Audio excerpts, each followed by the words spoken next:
Welcome to Tamil food masala. இப்போ நம்ம pepper chicken fry பண்ண போகிறோம். அதுக்காக நான் வந்து 1/4 கிலோ சிக்கன் எடுத்து வச்சுருக்கேன்.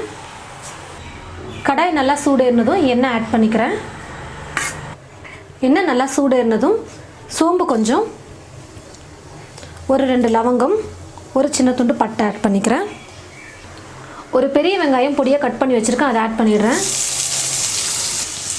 சின்ன சின்னதாக 2 பச்சை மிளகாய் எடுத்துருக்கேன், அதையும் ஆட் பண்ணிக்கிறேன். கொஞ்சம் கருவேப்பிலை,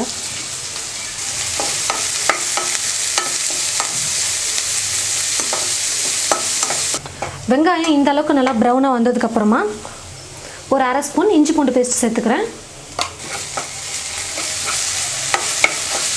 இஞ்சி பூண்டு பேஸ்ட் போட்டு 1 நிமிஷம் நல்லா வதக்கினதுக்கப்புறமா நம்ம எடுத்து வச்சுருக்கிற 1/4 கிலோ சிக்கனை போட்டு நல்லா வதக்கிக்கலாம். ஒரு 2 நிமிஷம் நல்லா வதக்கினா போதும்.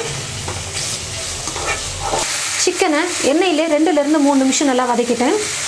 இப்போ வந்து கொஞ்சம் மஞ்சள் பொடியும் கொஞ்சம் கரம் மசாலாவும் எடுத்துருக்கேன். உப்பு கொஞ்சம் சேர்த்துக்கிறேன்.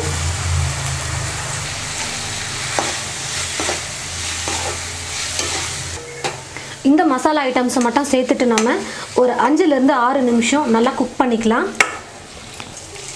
சிக்கனை நல்லா எண்ணெயிலே ஒரு 5லேருந்து 6 நிமிஷம் நான் நல்லா குக் பண்ணிட்டேன். மிளகுத்தூள் எடுத்து வச்சுருக்கேன். இப்போ மிளகுத்தூள் ஆட் பண்ணிக்கிறேன்.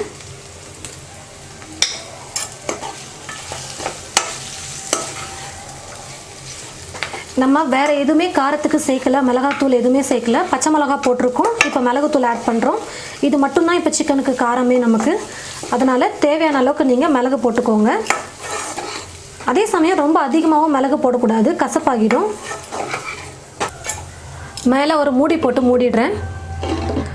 1 நிமிஷத்துக்கு ஒரு முறை வந்து நம்ம எடுத்து நல்லா கலக்கி விட்டுக்கலாம். 6லேருந்து 7 நிமிஷம் நம்ம வந்து நல்லா குக் பண்ணணும். பாருங்கள், நல்லா ஒரு 6லேருந்து 7 நிமிஷம் நான் குக் பண்ணிட்டேன். பெப்பர் சிக்கன் சூப்பராக ரெடி ஆகிடுச்சு. இப்போ நான் ஸ்டவ் ஆஃப் பண்ணிடுறேன்.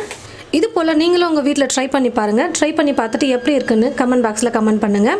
இந்த ரெசிபி பிடிச்சிருந்தா மற்றவங்களுக்கும் ஷேர் பண்ணுங்கள். இது போல் நிறைய ரெசிபிஸ் பார்க்க இந்த சேனலை மறக்காமல் சப்ஸ்கிரைப் பண்ணி வச்சுக்கோங்க. தேங்க்யூ.